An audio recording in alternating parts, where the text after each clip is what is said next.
Welcome to the SkillRanch. This podcast is designed to equip entrepreneurs, professionals, and consultants with skills to impact tomorrow's work environment. Now here's your host, Bilal.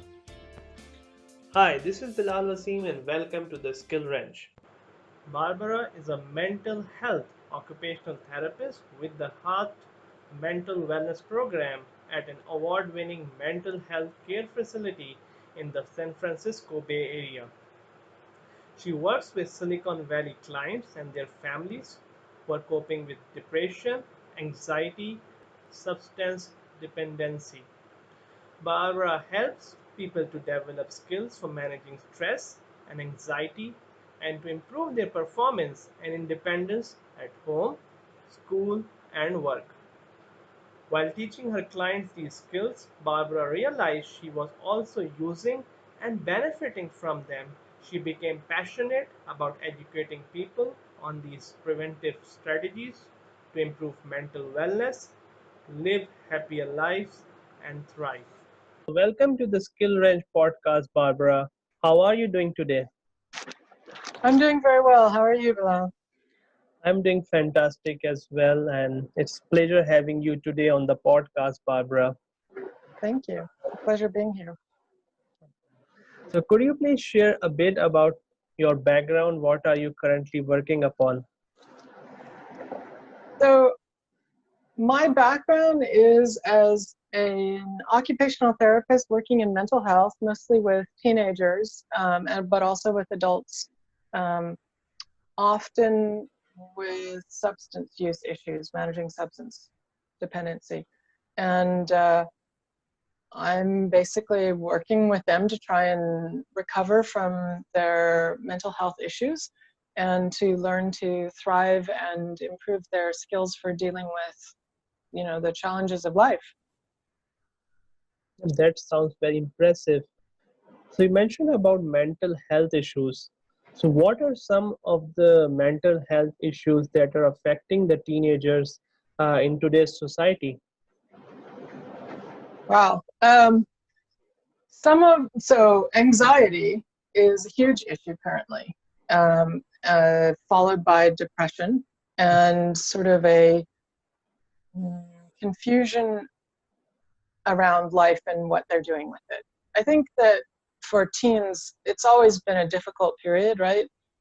That's why we separate them from the rest of the population in high school to help them learn and cope with the challenges that they're going through. They're in this transition where they're moving from child to adult, and it's a process that requires a lot of skills to be developed.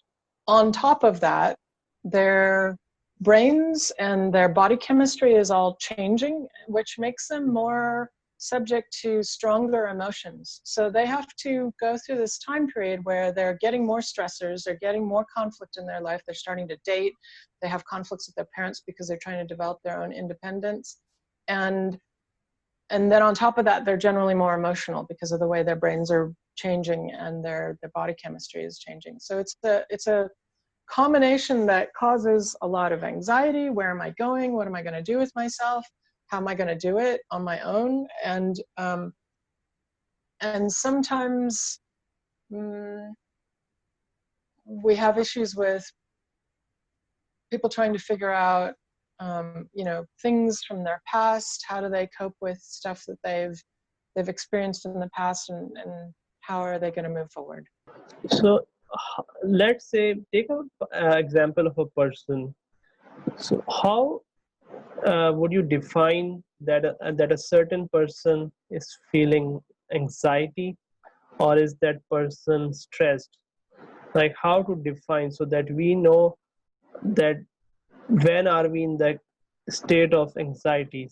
Let's start actually with stress, because Mhm. stress is probably the lowest common denominator. Mhm. Stress is what we feel when something that we care about is on the line. When there's something important to us that's happening, we feel some level of stress about it. How it's going to come out, what's going to happen, what it looks like, what the process is, if we're uncomfortable during the process. Anytime something's important to us, we experience a degree of stress. If it's not important, we don't care. So we don't have stress.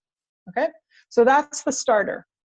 And stress is really important for us to learn to grow and handle new situations and develop new skills, because if we don't have that stress, we just sit in the same place and we don't do anything new and we don't grow.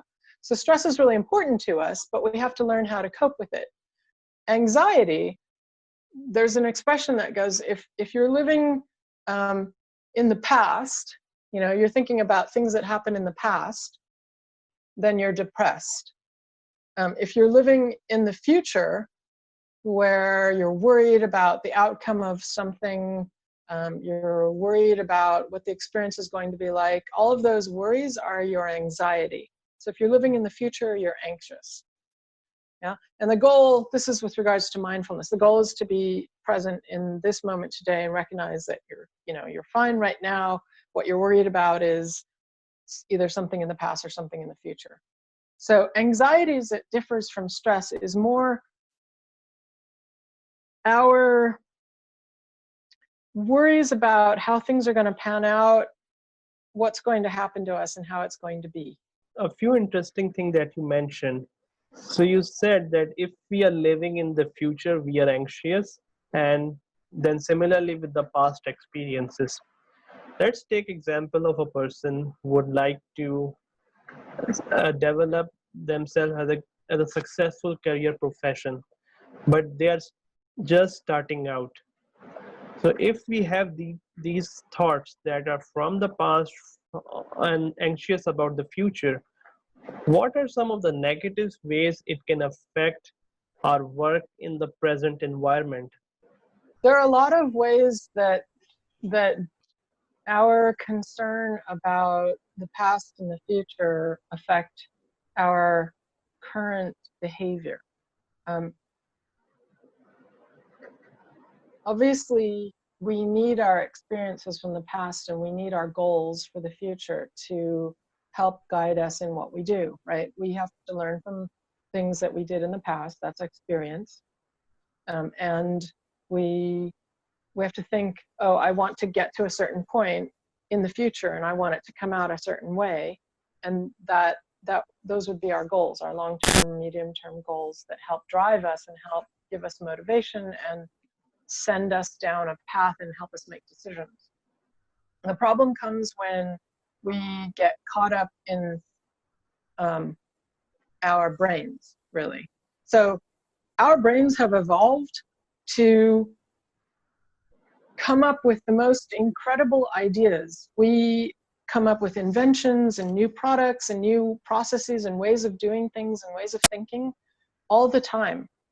Our brains have evolved to do this. And our brains have also evolved to come up with the most incredible nightmares and worries and problems and, all of the negative stuff that comes in conjunction with all of the positive stuff, because our brains are creative. And so until we learn to control that creativity, we kind of run riot in our brains. It's a bit like the monster in our heads, right? So we have to learn how to control the monster so that the monster is more productive than destructive. Yep, that's a great explanation. That if our mind can be creative in positive ways, it can always be in that kind of a negative states too, and think about the negative solution and take us far from the goal that we wish to follow. So when this creativity can lead to disasters too, if we are in a negative state of mind. Yes. Take the example of a family, example of friends. Having that kind of a negative state of mind, being anxious, being in a state of stress, how it can affect our personal lives. How does anxiety and stress affect our personal lives? Well, very often,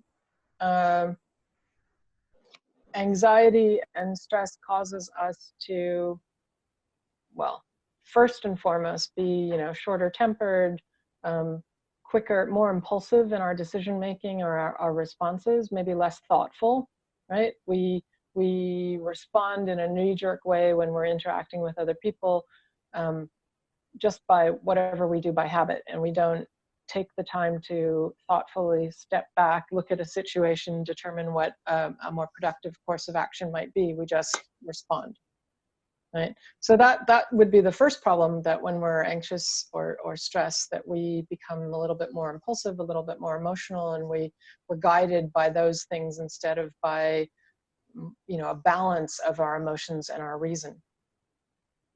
Another problem with regards to relationships and family and those sorts of things is that it makes us more impulsive and reactive as opposed to thoughtful and balanced.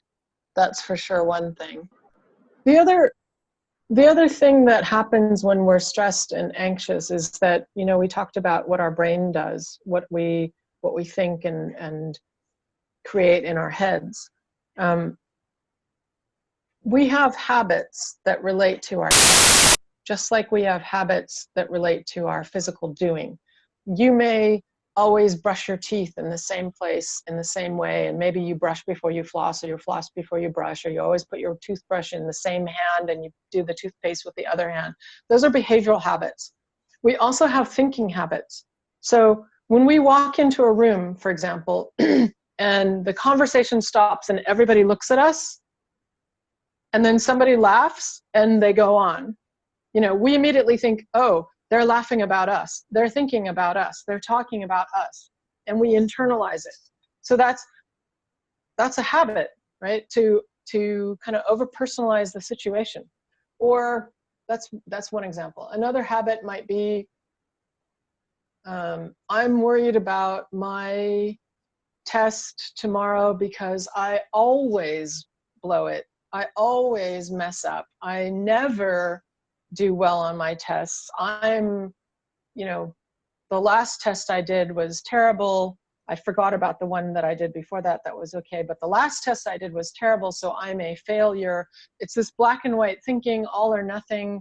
You know, the disaster, it's going to be catastrophic. Everything bad's going to happen.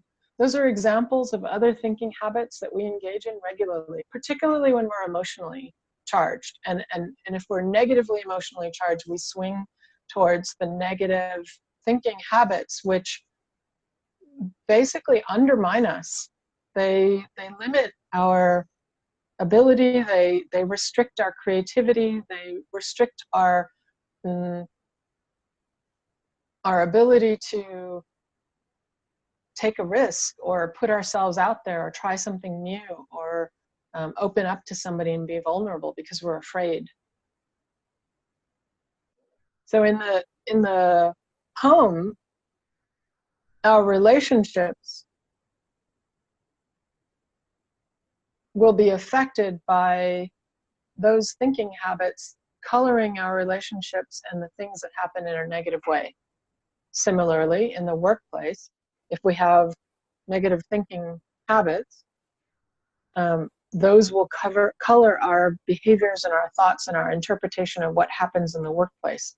We may interpret a colleague's behaviors in a negative way towards us because we assume they don't like us, or, you know, something like that.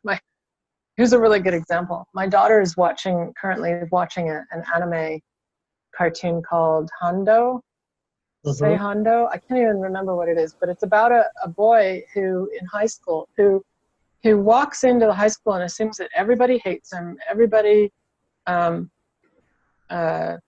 thinks he's terrible, and so he has this demeanor of very cold and aloof, right, to protect himself. In reality, the whole high school thinks he's amazing and cool, and the girls all love him, the boys want to be like him, and so they're constantly trying to get his attention, and yet every time he has an interchange with them, he interprets it in a negative way, even though they're like trying to reach out to him. It's very funny, full of thinking habits that undermine kind of comedic anime. Yeah. No, I really like your example, because if we are in that kind of a state, like even if something positive is happening around us or happening to us, we tend to take only the negative impact of it. And if our brain is just thinking that line, it will try to only pick up the negative thoughts and leave the positive and the optimistic views that are there in our surrounding. Completely. We actually have a name for that. One is called a negative mental filter. We only filter in, that we keep the negative stuff and disqualify the positives. So anything that we do well or that goes right, we don't think about it. And like this is like the real extreme case, but if we think of a little bit towards the positive side, so you're only filtering in the negatives, your negative is there. And if you are able to succeed in doing something, you will just think, oh, it was just by luck, or it was just Exactly. random chance, rather than our own capabilities, that this was done because we put in the efforts, we had the skills to be successful in this particular assignment, project, or any other thing. But then the negative part comes into play and tells us that, oh, you just got lucky, or there was a referral, rather than your own hard work that you put into be successful in that thing. That's exactly it. This one was easy. I got lucky. They actually helped a lot. I didn't do that much, etc. No, that was like focusing on the youth. Like I will continue with your story and say that, are there any unique problems that you saw working with the youth that you want to highlight for the other youth that will be listening to our episode? I think the unique thing for youth, adolescents, teenagers, young adults, is that they're going through a challenging time in life. And, adults sometimes say, you're not alone. Everybody else is sometimes very invalidating. It makes people feel like their situation is not unique, and you're not listening to me and what's going on with me. So there's a balance here, and this is the trick with working with everybody. It's about walking the middle path. We talk about with teenagers because they're still under their parents' roof and their parents' sort of control and jurisdiction, and yet they're trying to develop their independent personalities and have some control and decision making skills. They have to foster that. They can't just turn 18 or whatever the legal age is and boom, all of a sudden they're an adult and they're out on their own. It's a developmental process, right? So there's this process in the middle of that where we have to learn to walk the middle path, both parents and kids alike, where we recognize that I have an opinion, you have an opinion, we both have goals. Let's find a middle road where everybody gets a bit of what they want and what they need. And we recognize that maybe our goals are the same, but the way we want to get there is different. So how do we take from those different stories and integrate, sort of make an integrated path? I talk about this in the situation of adults or parents and kids, but actually this is something that we need in the world. In a situation at work, you don't have total control over everything. You don't have final say over everything. And if you're working on a team, you're working with 1, 2, 5 other people who also have their own opinions and their own goals, slightly different from yours, in conjunction with the big goals of the organization. So how do you balance and walk the middle path with all of those different people? We always have to walk the middle path. So that's a skill that we have to learn. It's how to negotiate that. On one hand, we have the parents, on the other hand, you have the kids. So how important is open communication in a step towards resolving these problems? Open communication. So open communication is key. There are a couple areas of skills that are really important for us as we evolve in everything that we do. The first one is being able to handle our distress when we're feeling upset about stuff and our stress level, right? So we learn coping skills to manage our stress. We learn to better time manage or energy manage so that we moderate our stress levels, and when we're in the middle of stressful situations, we can kind of do things that help us cope and not explode or get too distressed. So those are all distress tolerance skills. And by the way, this nomenclature that I'm using is from a thing called dialectical behavioral therapy. Dialectical behavioral therapy is a kind of cognitive, and so thinking and doing, your behaviors and your thoughts, therapy integrated together. Okay, so we have this area called distress tolerance. That's pretty clear. We have an area called emotional regulation, which is how do we manage our emotions so that they're more even keel, so we're not spiking. Okay, we want joy, but maybe we don't want like despair, right, to happen to us regularly and have to be making decisions when we're in despair or when we're in anger or some other strong emotion. So how do we manage our emotions on a day-to-day basis, doing things that help us keep an even keel? Distress tolerance, emotional regulation, those are the foundation of our ability to work with other people. And then we have being aware of what's going on with other people, social awareness, and communication skills. How do we communicate with other people? So you were asking me about communication.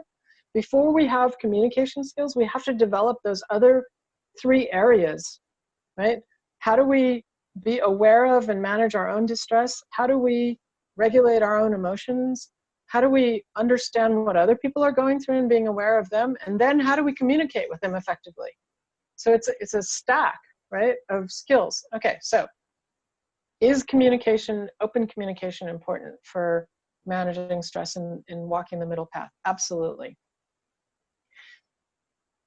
The trouble that we have is that we don't systematically teach communication skills anywhere. We don't teach them necessarily at school systematically. Adults don't necessarily learn them.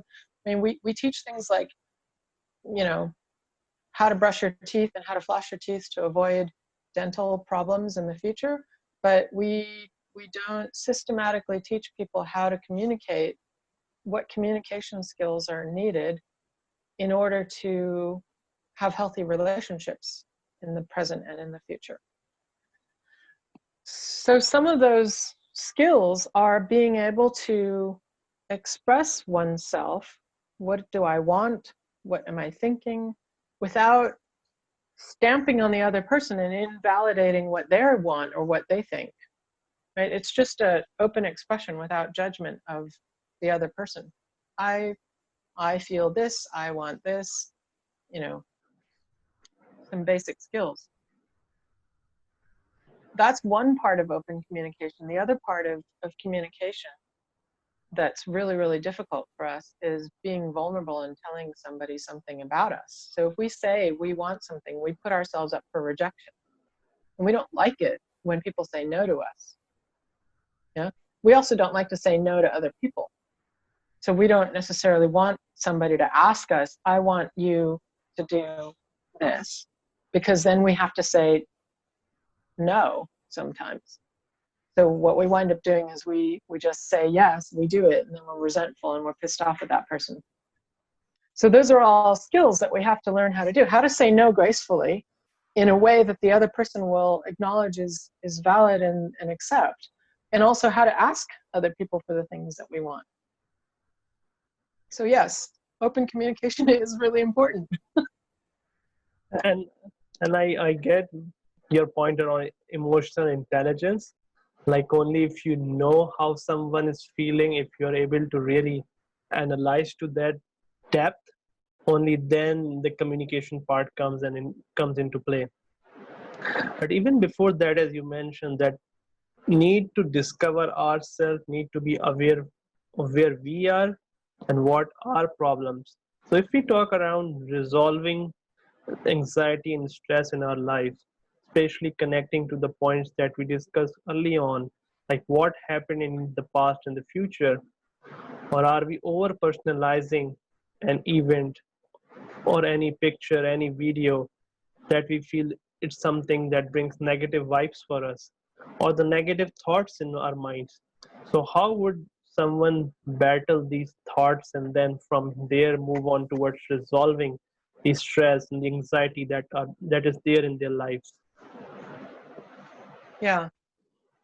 Well, that's a big part of therapy. that's that's exactly what therapists do, is teach people how to manage their thoughts.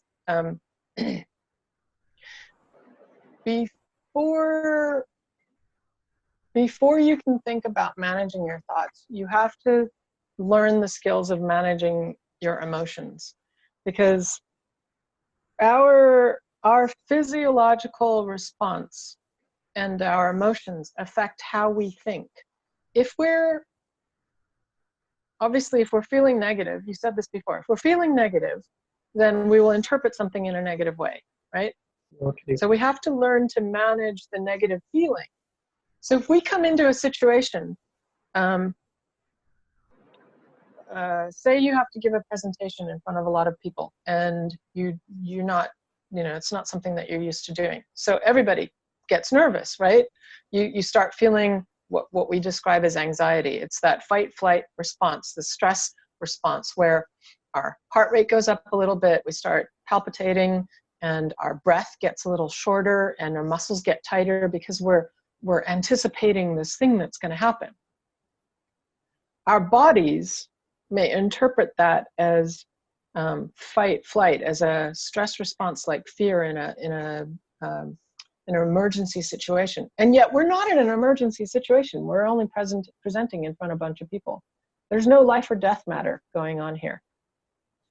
If we misinterpret the physiological response of our body and say, I'm in a life or death situation, I read this as life or death, then we view the situation as a negative situation. I don't ever want to present in front of other people because that's like a life or death problem, right? I don't want to be in that situation. But that's a misinterpretation.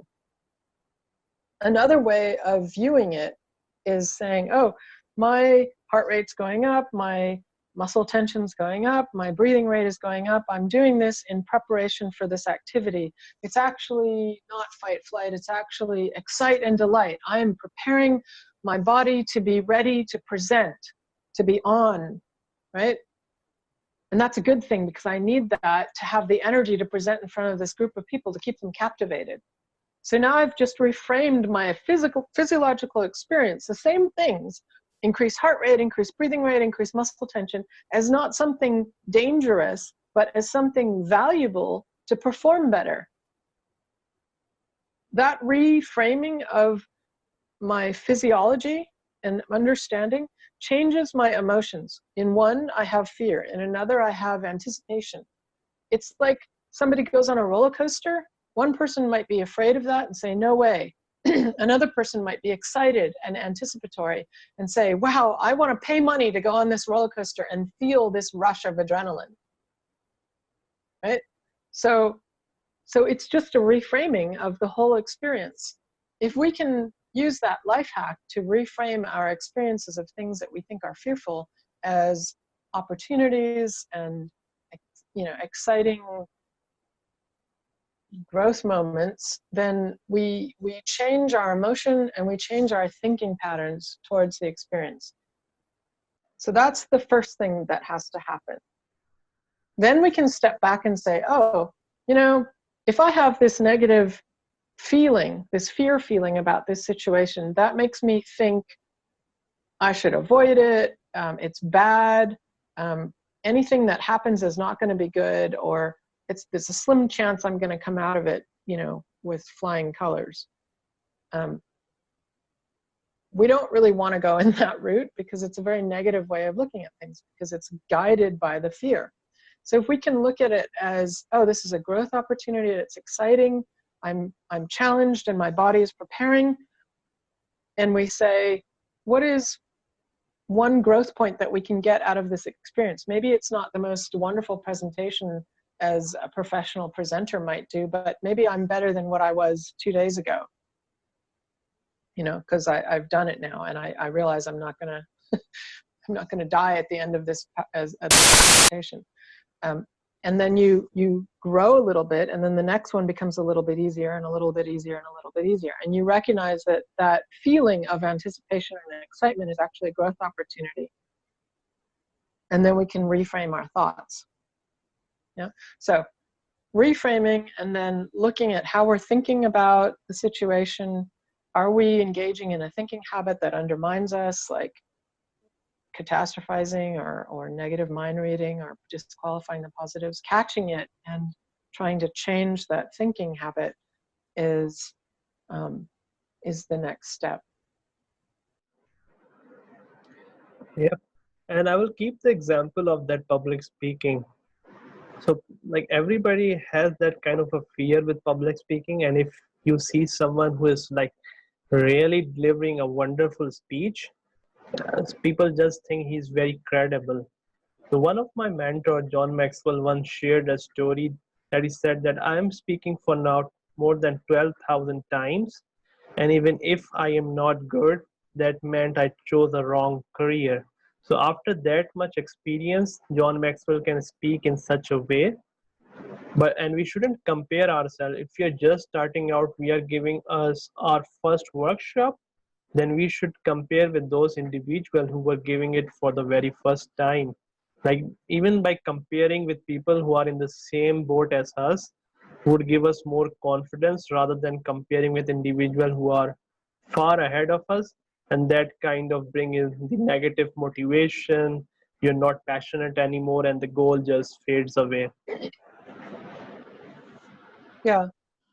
A good example of that is this expectation that we have as adults when we come into something new, that we're going to be really good at it, or at least moderately good at it, right? It's going to come easily to us for some bizarre reason. Why? I don't know.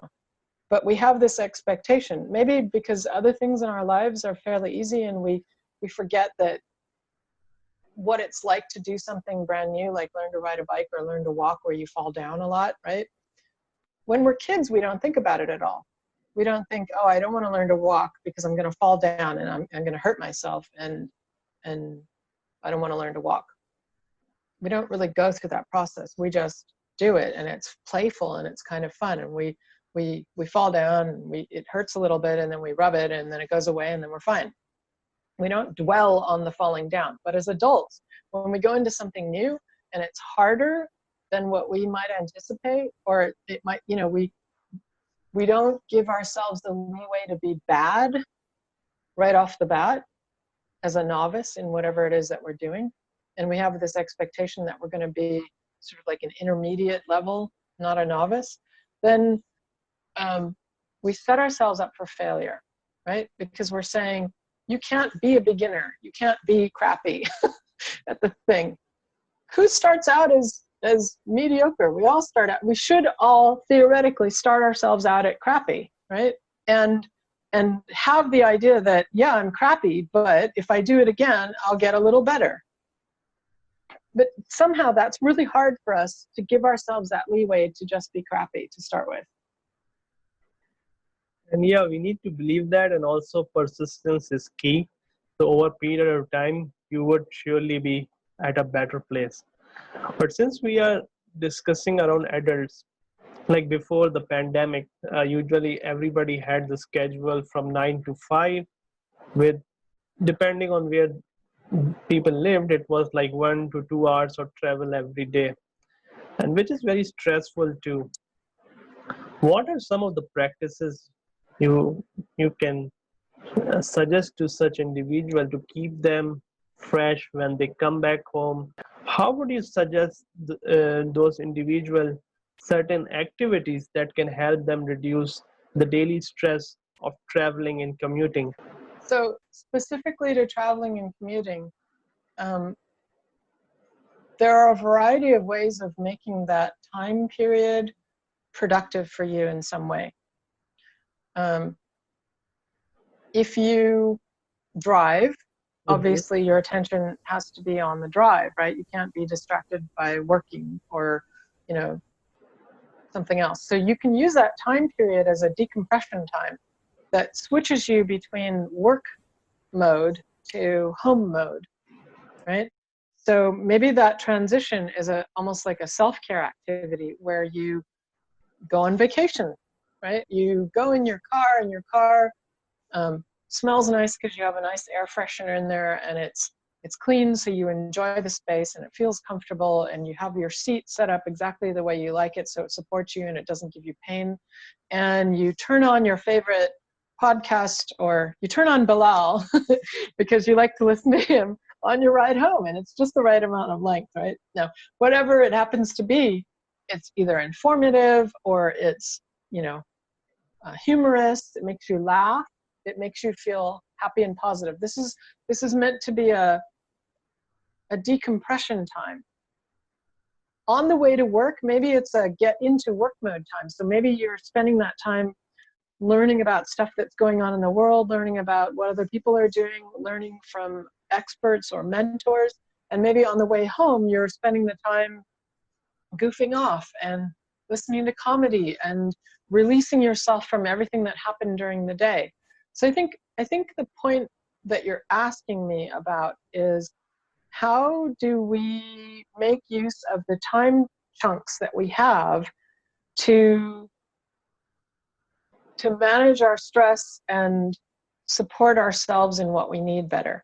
And I think that what we're saying is that we need to intentionally think about all of the different times during the day when we could do something that supports us, and build a habit to do that, so we don't have to think about it every day. So maybe my habit might be, on the way to work, I put my lemon peppermint air freshener in the car so that I feel perky and I'm uplifted and I feel energized, and I'll listen to a motivational speaker or a business person or something that helps me get on target with my thoughts about, what to do at work.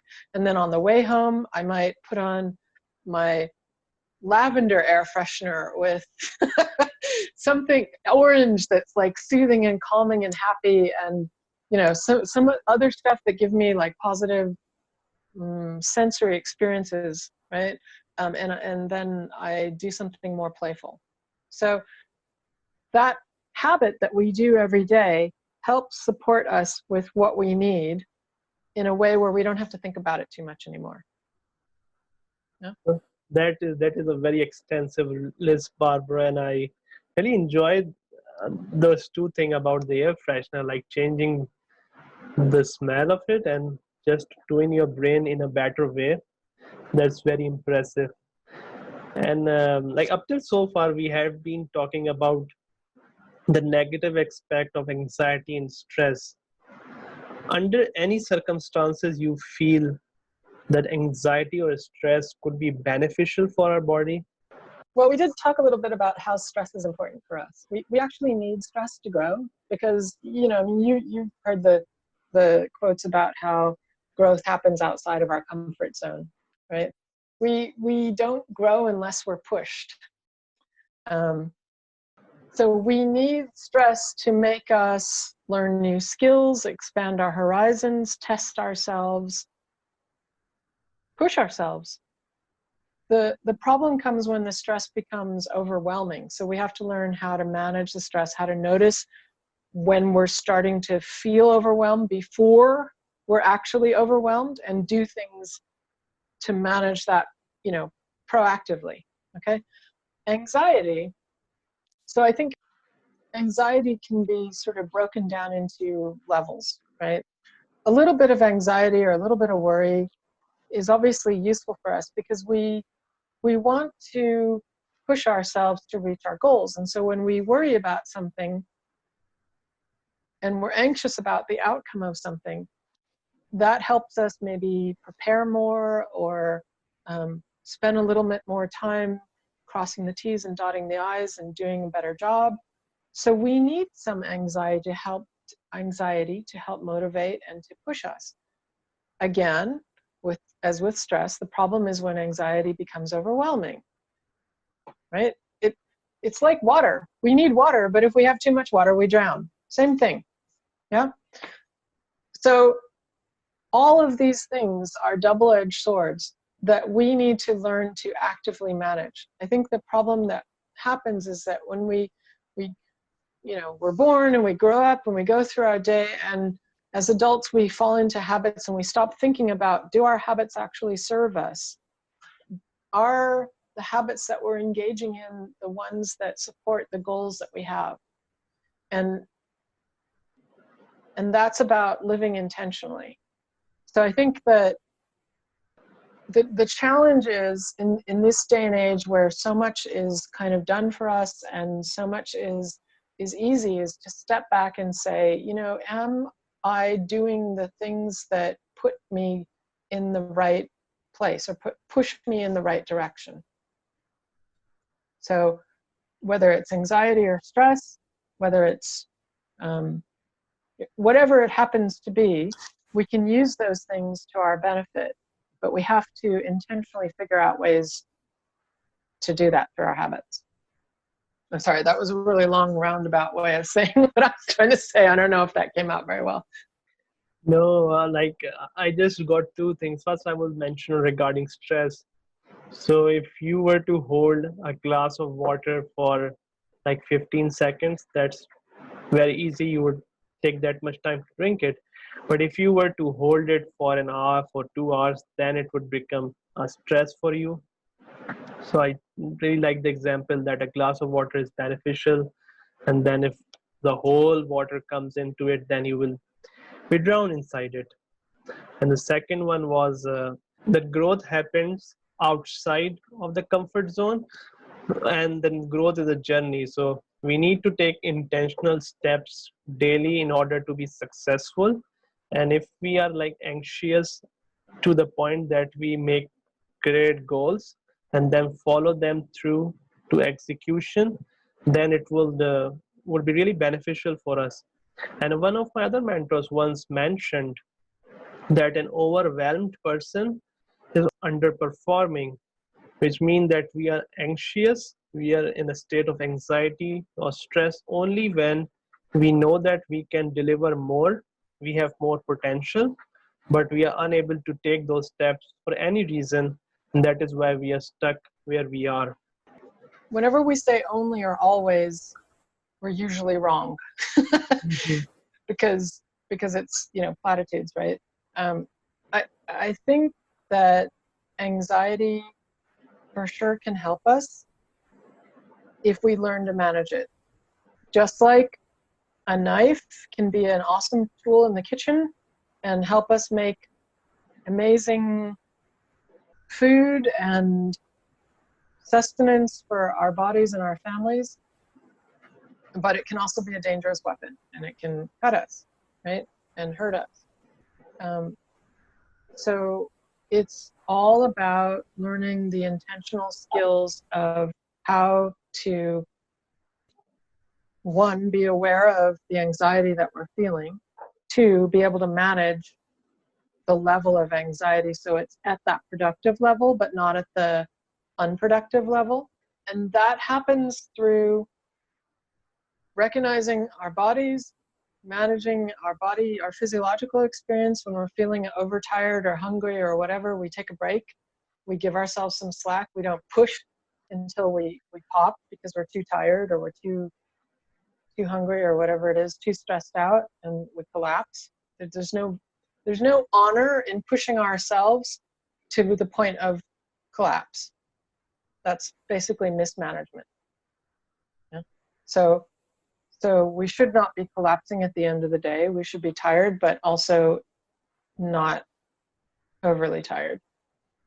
So intentionally learning how to manage our energy levels throughout the day, being able to use incrementalism and baby steps to note our progress in a direction so that we can have a growth mindset and notice when we're moving ahead as opposed to saying to ourselves we're not getting anywhere because we didn't reach that one big goal.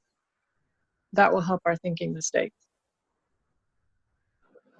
Yeah, very well said around that, Barbara.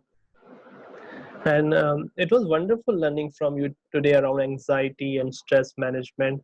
and what steps can we take to make our thought positive, and that will eventually lead us to be successful in our life. And thank you for being with us today, Barbara. It was pleasure having you today.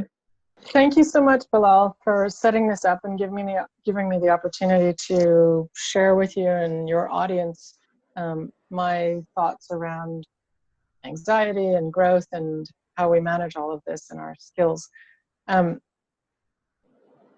My partner and I have developed a program called the HAERT program for high school students to help them learn the skills that they need to do exactly what we've been talking about over this podcast.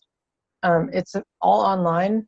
It's available for individuals as well as for organizations like schools. It systematically teaches a stack of how to manage your distress, how to manage your emotions, how to recognize other people's emotions and stressors, and how to better interact and communicate with other people. Because we recognize that there is no place where we're systematically teaching adolescents, young adults, even adults, these skills. So that's our HAERT program. We hope that if you're interested, you come check it out. It's at heartprogram.com, and HAERT is spelled HAERT, stands for happiness, self-awareness, and emotional resilience training. So thank you everyone, and I'm looking forward to having you all on the next episode of SkillRanch podcast.